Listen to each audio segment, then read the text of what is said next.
काय नेमकी भूमिका असते, कशा पद्धतीने सगळा पाणीवर असतो? शेवटी देशातल्या लोकांच्या भावना दुखावल्या. छत्रपती शिवराय हे दैवत आहेत या देशाचे आणि एवढ्या मोठ्या स्मारकाचं अशी दुर्दैवी घटना होणं हे आमच्यासाठी खूप आम्हाला दुखावलं. आमच्या खूप भावना दुखावल्या. त्यामुळं आमचं एकच म्हणणं आहे की याच्यात राजकारण कोणी आणू नका. छत्रपती शिवरायांचा वापर तुम्ही राजकारणासाठी नाही करायचा. शेवटी हे जनतेच्या अस्मितेचा प्रश्न आहे, या रयतेच्या अस्मितेचा प्रश्न आहे, 18 पगड जातीच्या लोकांच्या अस्मितेचा प्रश्न आहे. तुम्ही त्याच्यात राजकारण करू नका. तुम्हाला खूप जागा आहेत राजकारण करायला. मग तो कोणताही पक्ष असू द्या, तो महाविकास आघाडी असू द्या किंवा ती महायुती असू द्या, तुम्ही त्याच्यामध्ये राजकारण करायचं नाही. फक्त आमचं एकच म्हणणं आहे की जो कोणी आहे ना त्याला कायमच्या जेलमध्ये टाकलं पाहिजे.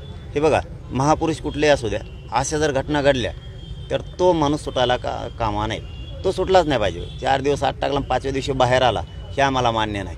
आणि तुम्ही राजकारण सगळ्या राजकीय पक्षांना बंद करा, नसता मग जनतेला तुमच्या विरोधात उठावं लागणार. हे खरं तर अपघात म्हटलं जातं, मात्र ज्या पद्धतीचं काम होतं, अनेक लोकांनी संभाजीराजेंनी पत्र लिहिलेलं होतं, निकृष्ट दर्जाचं काम आहे, त्याला अपघात म्हणायचं आहे का? पण इतक्या निकृष्ट दर्जाचं काम केलं असताना त्याला अपघात आपण कसं म्हणायचं, दुर्घटना कशी म्हणायची त्याला? नाही, हे जे टेंडर घेणारे लोक असतात किंवा हे कोण काम करणारे असतात ना, हे इतके हरामखोर लोक आहेत, यांना फक्त कशात काय खावं हे सुद्धा कळत नाही. महापुरुषांचे कामं कळत नाहीत, मंदिरांचे कळत नाहीत, यांना कशाचेच कळत नाहीत. फक्त खायला काय मिळतंय ना एवढं त्यांना पाहिजे.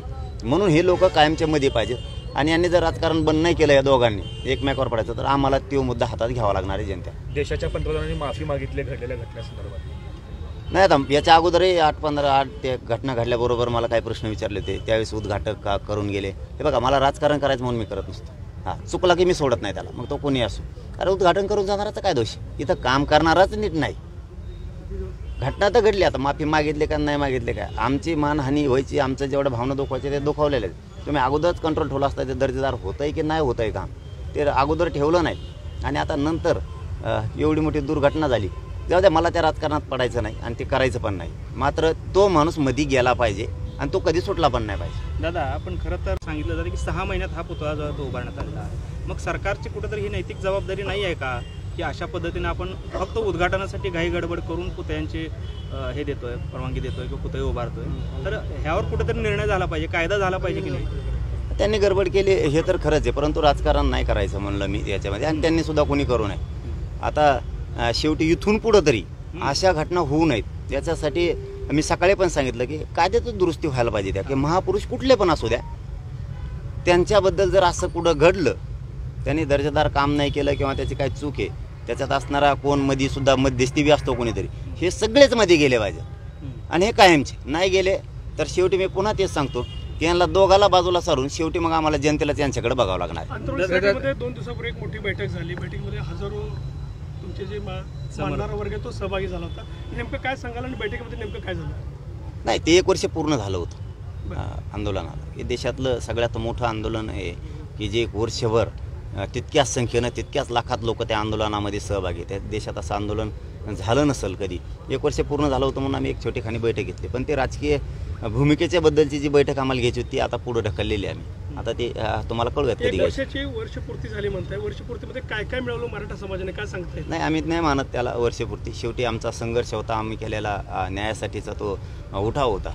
ज्या दिवशी ते होईल त्या दिवशी आमचं वर्ष. पण एवढं मात्र खरं आहे की त्या तारखेला सगळा समाज या राज्यातला एकत्र आला होता. जे काय आम्हाला हिनवलं जायचं, तिरस्कारानं समाजाला माझ्या बघितलं जायचं, नाव ठेवलं जायचं, एक होत नाही अमुक तमुक, तर त्या दिवशी समाज राज्यातला एक झाला होता आणि त्याला 1 वर्ष पूर्ण होऊन आताही तो संघर्ष आणि तो लढा सुरूच. दादा, आरोग्यमंत्र्यांनी काल एक विधान केलेलं आहे की शेतकऱ्याचे अवकात काढलेले आहे. खरं तर न्याय मागण्यासाठी हा शेतकरी त्यांच्याकडे गेला होता, मतदारसंघातला होता. त्यांनी ते स्टेटमेंट दुरुस्त करायला पाहिजे. कारण शेवटी शेतकऱ्यांच्या जनतेच्या भावना नाही दुखू शकत तुम्ही. तुमच्याकडे कसले पद आलेत म्हणून तुम्ही लोकांना वाटेल ते तोंड टाकून नाही बोलू शकत. कारण त्याचे दुर्गामी परिणाम खूप वाईट होते, खूप वाईट होणार आणि होणार सुद्धा. शेतकरी सोडत नाहीत. असं शेतकऱ्याच्या मागा लागणारा शेतकरी सोडित नसतो आणि सोडायला बी नाही पाहिजे. मुख्यमंत्री एकनाथ शिंदेमध्ये मराठ्याचं रक्त आहे का अशा पद्धतीचं वादविवाद संजय राऊत करतायत, कशा पद्धतीने? नाही, ते त्यांचं राजकारण आहे. ते आता आपण काय त्यांचं बोला, ते दोघं एकामेकाला उत्तर देतील. पण आमच्या आरक्षणाच्या बद्दल आणि शेतकऱ्याबद्दल आम्ही खंबीर आहेत, आम्ही मागत लागणार आहे. शेतकऱ्यांसाठी मी करतो म्हणाले, काय शेतकऱ्यांसाठी आहे, मुस्लिम समाज असेल, धनगर समाज असेल, सगळ्यांसाठी मी सगळ्या घटकांना सोबत घेऊन काम करतो असं तुमचं म्हणणं आहे? करतोयच. माझे इतकं म्हणजे पाठ नाही थोपटून घेत, पण कोणी लावून नसून धरलं. मुस्लिम आरक्षण, धनगर आरक्षणाचा प्रश्न कोणीच लावून नसून धरलं. सरळ सरळ सरकार मी या दोघांसाठी अंगावर घेतलं, सरळ सरळ. आणि शेतकऱ्यासाठी सुद्धा करणार आहे. माझं एवढंच म्हणणं आहे की आमचा ज्वलंत मुद्दा आहे मराठा आरक्षण. ह्यो सुटला की त्या प्रश्नाच्या मागे मी लागलो. शेतकऱ्याला न्याय मिळाला पाहिजे आणि त्यांनी 30 सप्टेंबरपर्यंत शेतकऱ्याला न्याय दिलाच पाहिजे या भूमिकेत आम्ही आहेत. नसता आंदोलनच पुकारावं, परंतु 2024च्या निवडणुकीचं मिशन हातात घेऊ. तेच आंदोलन समजा जातं रस्त्यावर येण्यापेक्षा.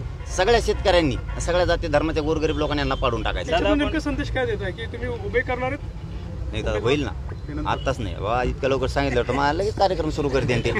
मी टायमाला बरोबर गेम लावतो यांचा कसा लावायचा ती. समाजातील अनेक घटकांचं म्हणणं आहे की तुम्ही परत उपोषण करू नये, त्याच्याविषयी व्हिडिओ मोठे प्रसारित झाले, लोकांची तिथं मागणी केली, काय सांगाल दादा? नाही, माझ्या समाजाचं माझ्यावरती प्रेम आहे. सगळ्या 18 पगड जातीच्या लोकांचा माझ्यावरती माया आहे खूप. मी त्यांची भावना समजू शकतो, परंतु मी पण माझ्या स्वार्थासाठी करत नाही. त्यांचेच लेकरं सुखी व्हावेत, तो शेतकरी सुखी व्हावा, सगळ्या जाती धर्माचे लोक सुखी व्हावेत म्हणून मी करतोय. मी 29 सप्टेंबरला आमरण उपोषण करणार ह्याच्यावरती मी ठाम आहे, परंतु माझ्या स्वार्थासाठी नाही ना. माझ्या समाजाचे लेकरं आक्रोश करतायत, बलिदानं खूप गेलेत. मी त्यांच्या न्यायासाठी झगडतोय. समाजाची माया बरोबर त्यांच्या ठिकाणी ते योग्य आहेत की करायला नाही पाहिजे, परंतु मला माझ्या ठिकाणी मी योग्य आहे की माझ्या समाजासाठी मी काहीतरी केलं पाहिजे, म्हणून मी माझी जीवाची बाजी लावतो.